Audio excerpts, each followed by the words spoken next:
Hi hello welcome to my channel. ఎంతో టేస్టీగా ఉండే స్నాక్ ఐటము చికెన్ కజ్జికాయలు ఎలా ప్రిపేర్ చేసుకోవాలో చూద్దాము. ఒక్కసారి మీ పిల్లలకి చేసి పెట్టండి, వాళ్ళ ఫేవరెట్ స్నాక్ అయిపోతుంది ఇదైతే.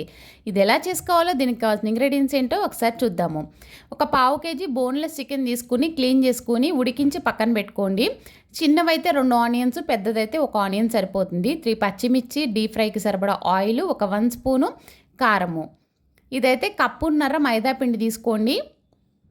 నెక్స్ట్ అయితే సాల్టు, ఒక హాఫ్ టీ స్పూన్ అల్లం వెల్లుల్లి పేస్టు, ఒక half teaspoon garam masala, కొత్తిమీర, ఒక హాఫ్ టీ స్పూన్ ధనియాలు, ఒక పావు టీ స్పూన్ జీలకర్ర, ఒక హాఫ్ టీ స్పూను సోంపు. వీటన్నిటిని కూడా కొంచెం క్రష్ చేసుకొని పక్కన పెట్టుకోండి.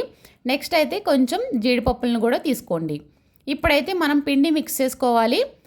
ఒక బౌల్ తీసుకుని కప్పున్నర మైదా పిండి వేసుకుని సరిపడా సాల్ట్ వేసుకుని 2 స్పూన్ల ఆయిల్ కూడా వేసుకుని ఒకసారి మిక్స్ చేసుకున్న తర్వాత కొంచెం కొంచెం వాటర్ వేసుకుంటూ మనం పూరీల పిండి ఏ విధంగా అయితే మిక్స్ చేసుకుంటామో అదే విధంగా మిక్స్ చేసుకున్న తర్వాత 1 స్పూన్ ఆయిల్ వేసేసి మూత పెట్టి ఒక 15 మినిట్స్ అయితే పక్కన పెట్టండి. ఇప్పుడు ఒక బౌల్లో మనం ముందుగా ఉడికించుకున్న చికెన్ అయితే చిన్న చిన్న పీసులుగా వేసుకుని పొడుగ్గా కట్ చేసుకున్న ఆనియన్స్, సన్నగా చాప్ చేసుకున్న పచ్చిమిర్చి, ఒక 1 స్పూన్ కారము, కొత్తిమీర, గరం మసాలా, మనం ధనియాలు, జీలకర్ర, సోంపు వాటిని క్రష్ చేసి వేసుకోవాలి.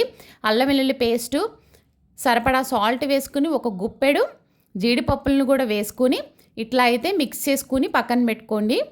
ఇప్పుడైతే స్టవ్ ఆన్ చేసి కడాయి పెట్టుకుని ఒక గరిటె ఆయిల్ వేసుకుని మనం ముందుగా మిక్స్ చేసి పెట్టుకున్న చికెన్ అయితే దీంట్లో అయితే వేసుకుని ఒక 5 to 6 మినిట్స్ అయితే సిమ్లో కొంచెం ఫ్రై చేసుకోవాలి. ఈ విధంగా ఫ్రై చేసుకుంటే ఆనియన్స్, జీడిపప్పు కూడా క్రిస్పీగా ఫ్రై అయ్యి టేస్ట్ చాలా బాగుంటుంది. ఒక 5 మినిట్స్ తర్వాత దాన్ని పక్కన తీసి పెట్టుకోండి ఒక గిన్నెలో. ఇప్పుడైతే మనం ముందుగా ప్రిపేర్ చేసుకున్న ఈ పిండిని అయితే చిన్ని బాల్గా అయితే సపరేట్ చేసుకోవాలండి. మనకి ఏ సైజులో కావాలో ఆ సైజులో చిన్ని బాల్స్గా అయితే పక్కన తీసుకుని పెట్టుకోండి. వీటితో అయితే మనము ఇప్పుడు పూరీలను అయితే ప్రిపేర్ చేసుకోవాలి. కొంచెం పిండి తీసుకుని ఇట్లా అయితే స్ప్రెడ్ చేసుకోవాలండి. దీన్ని అయితే ఒక పూరీలాగా చేసుకోవాలి.